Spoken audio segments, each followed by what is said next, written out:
I'm a very cynical guy. I think you can understand at my old age. When I saw that they put a tank of live prawns outside, I was thinking, how much difference can it make? Wow, no wonder people...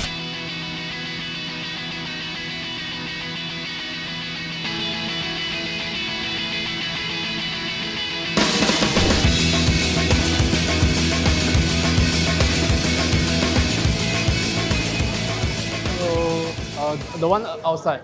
Outside. Yeah. Second one from here. Yeah. That one. Okay. Is the jumbo the special big? Yeah, which one? Okay. Yeah, that one. One bowl. Me. Yellow me. Dry. With chili. Yes, please. Beef, brown, onion, papa, everything. Okay. No. Thank you. Hello, we are starting at Beach Road Prawn Mee today, and perhaps a contender for best service. You get an usher when you walk in, and there's actually table service. You order at the counter and then they bring it to you. I got their jumbo or special big prawn mee, basically the biggest size at 15. And I've been thinking about it for the past week. Did I find out a key criteria of prawn mee in the first episode? Cause here we see the light. Not literally the light, but this orange hue on top of the prawn soup. I feel like this should be a key determining factor of the flavor. Let's find out. Oh, I got 4 half prawns. Anyway.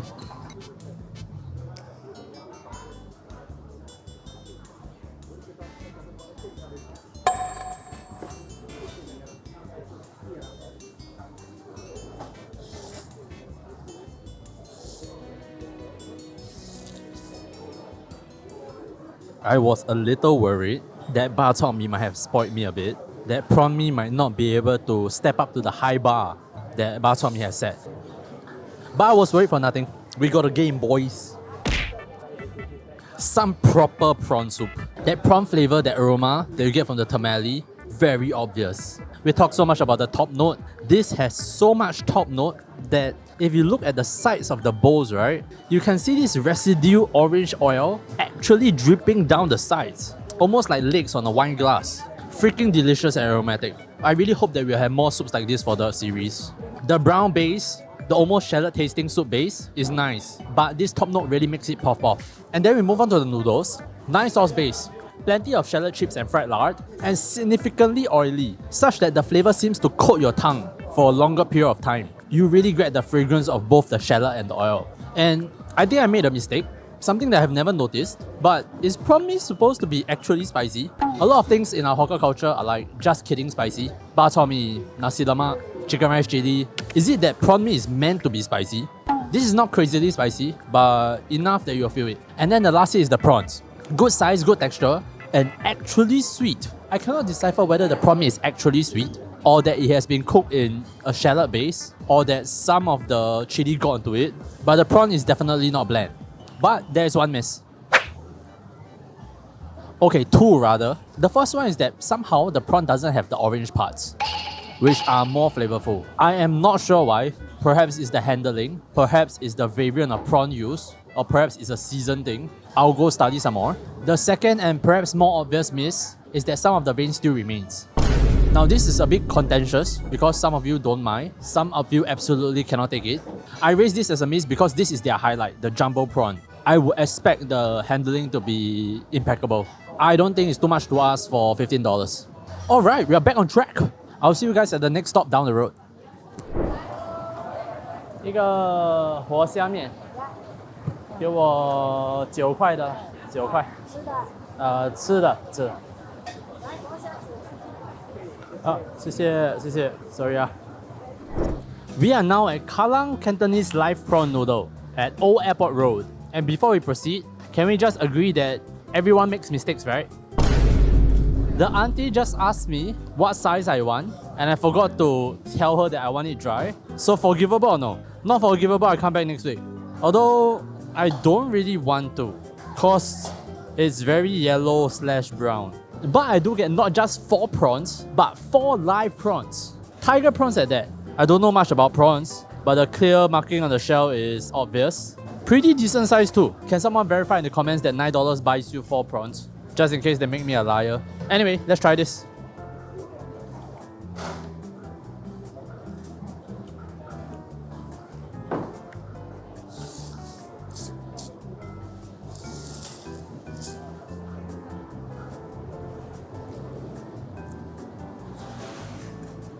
Oh. Oh.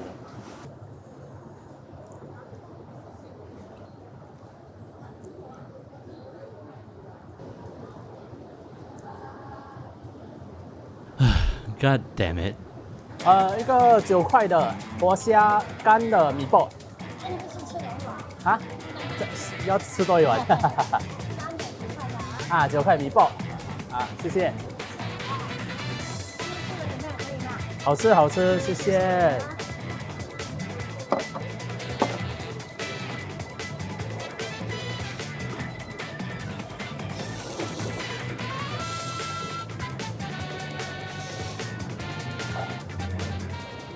I'm a very cynical guy. I think you can understand at my old age. When I saw that they put a tank of live prawns outside, I was thinking, how much difference can it make? Wow. No wonder people charge an arm and a leg for live seafood. The prawn doesn't taste sweet, doesn't taste salty, doesn't taste bitter. It tastes prawn. Every prawn before this tastes like prawn meat, you know, seasoned with a little bit of this and that. This just has a clean flavor of prawn. It is so satisfying. The texture is the best so far in the series. In fact, I would say this is the 10. This minimal handling to tiger prawns that is as fresh as it can possibly be. If they sold it, I'll order a 50 piece. I cannot remember the last time I had such a satisfying prawn. And even if I did remember, it probably cost me $238 at a seafood restaurant. However, that's as far as it goes. The soup is so whatever. You can probably tell, right? It's not bland, but the taste is just very muddy with shallots and prawn that has been boiled for too long. It tastes cheap and does not have that prawn flavor that I'm looking for. And I kind of want to claim that mee pok is just an outright better noodle. It has more texture, it can catch the sauce better. But in terms of the sauce base, very typical. I wouldn't say that there's anything that really stands out. Not bad though, just unremarkable. I was just kidding when I said the reorder thing, you know. Even if the comment section was flooded with people saying not fair, I was not gonna come back. But they convinced me in the way I love to be convinced the most. Well, it's been a while since I was so excited. I think this prawn's easily top 3, top 2 even. Alright, on to our last spot of the day. Hello. 一个大虾黄面15块的。OK， 面汤啊。干，给我干，谢谢。来。好的。We are now at Datong Prawn Noodles. And again, I went with the big prawn at 15, and that buys us 5 half prawns. And very interesting, I think they surgically remove the prawn butter to add to the soup. Because while most of the prawns don't have it anymore, you can see this head empty. There's one here that still has it. I think they take it out because this soup has such a nice hue to it. If you haven't already put it together, this is that. Let's try the soup. Oh.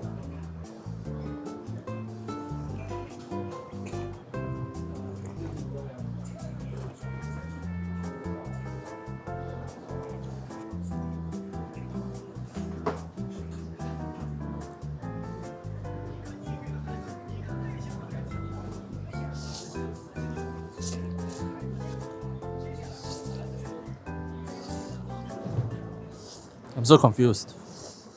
I have more questions than I have answers. And I love it.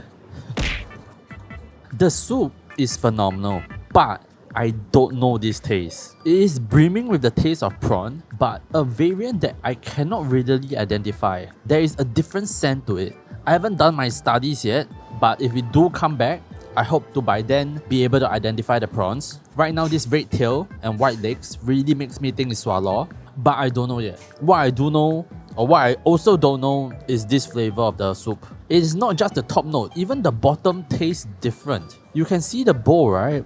There is sediments of prawn, which is exactly what it tastes like. Usually the bottom darker brown layer, right, doesn't taste like much. It's a very general shallot sweetness. But here, even the bottom layer has that prawny depth to it. One of the better soups so far in the series. Noodles are cooked well. I want to say the least key taste so far in the series. Very, very well handled. It was a bit amazing that none of the key flavor came up. Other than that, you got your kangkong, bean sprouts, shallot and lard, and one strand of bihun. Pretty decent, but the prawns are the misses.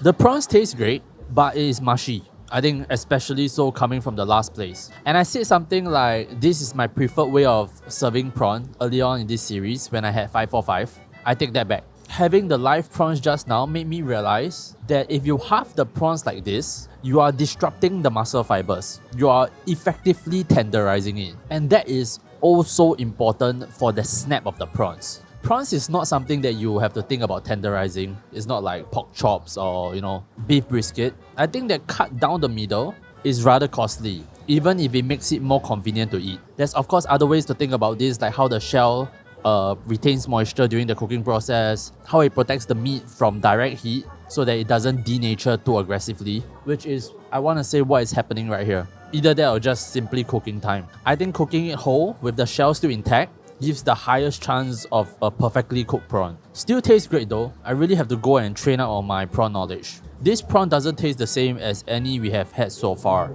Lots to think about. The biggest of them all, weightage. I also want to say this is the first place so far in the series that serve a separate bowl for you to put your prawn shells. A nice touch. And they also have table service. So this leapfrogs beach road in best service. But it's whatever. I'll see you guys at the cafe.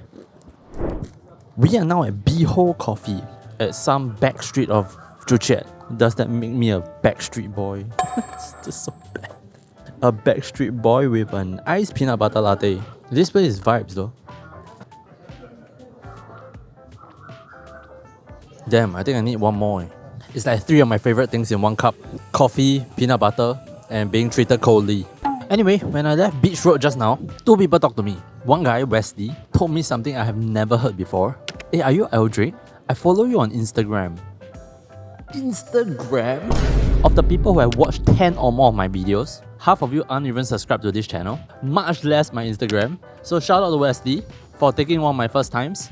And the second person was someone in staff uniform, Justin, who I assume looks like a 3rd generation owner. He told me not to mention about the free flow soup because previous influencers have sold on that point and that ended up with people spamming it, which I assume hurts business. So I'm not gonna mention about the free flow soup. What I want to talk about, however, is free flow soup. Similar to the Bak Kut Teh series, it doesn't make sense. Good soups can never be free flow. If you care about it, you put ingredients into it, how can you serve it as free flow? And then if you do serve it as free flow, can you really blame customers for taking you up on the offer? So places like Tatong, where we just came from, they don't offer refills. And if you do offer free flow, that means your initial bowl, the bowl that I got at Beach Road, they will give you a small one. So you shortchange the people who don't ask for refills. People like me, who eat alone and cannot leave my equipment behind. Or maybe people like the elderly, where movement is not very convenient. I don't like it. I don't know business-wise how it plays out. I imagine it's negative if you don't offer refills. But I would rather do it Kallang style. You serve what you want to serve, and then you educate your customers on it. And that is also why I don't run a business. So on to the recap proper. I really want to talk about weightage. And you all know how I do weightage. I emphasize the title of the dish. So prawn mee, obviously we look at prawn and mee. But while the prawn side is very obvious, I think after 6 bowls of prawn mee, the mee is not important. For 2 reasons. One is that it's not interesting. Throughout these past 6 bowls, there is minimal difference. There's barely anything for me to talk about. It is yellow noodles, kangkong, bean sprouts, shallot, sambal, and lard. Not only that, there is very little variation from stall to stall. And the second reason is that there is no prawn in this prawn mee. There's no prawn oil, there's barely any hebi if you want to consider shrimps. It's usually a generic lardy sweet noodle, which hasn't been very exciting. I know this might be because I just came from Bak Chor Mee, where it's way more interesting. But I don't know, what do you guys think? I cannot be the only one that thinks that it's rather single-dimensional, right? At least compared to the other side of the weightage. The prawn and the soup, where there is so much nuance, there's so much headroom. The quality difference from frozen, overcooked prawns all the way to live, as fresh as it gets, boiled whole, fresh prawns. The size, the variant, there's so much to talk about. I think my weightage moving forward, and the one that I'll use for the finale, I'll give the noodles 10%, and the other 90% split between the prawn and the soup. So that brings us to the verdict of today. 1 plate I'll walk for the prawn noodles, 2 plates I'll take a bus for the prawn noodles, and 3 plates I'll go anywhere in the city for the prawn noodles. And the prawn noodles today get 322. I want to repeat, phenomenal prawns at Kallang Life Cantonese prawn noodles, but it's really prawn and friends. Meatball is a nice touch, but 10%. Soup is below average. And it brings a very interesting question. The utility of prawns. So like Ta Tong just now, we can only assume that the prawn butter is extracted to serve the soup better, and then you leave the flesh as topping. Whereas if you do live prawns, it has to be whole, so you wouldn't have the ingredients for a better prawn soup. You can obviously buy prawn head separately, but that's additional cost. Nevertheless, still amazing prawn noodles today. But although this series is called The Best Prawn Mee, I would say the more accurate title is The First Hokkien Mee. And there was one other pot in history where the Hokkiens thrive. A fellow food paradise, if you know where I mean. It's been a while since we last did this. Let's get it, guys.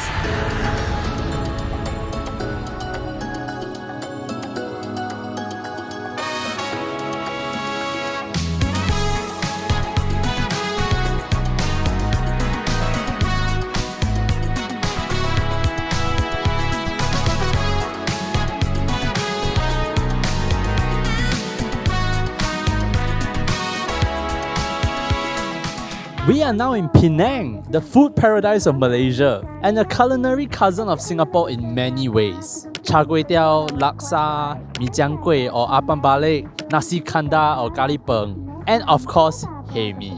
I'm super excited. I cannot wait to see the best prawn mees Penang has to offer. But for now, thank you for watching. I'll see you guys in the next video. Bye!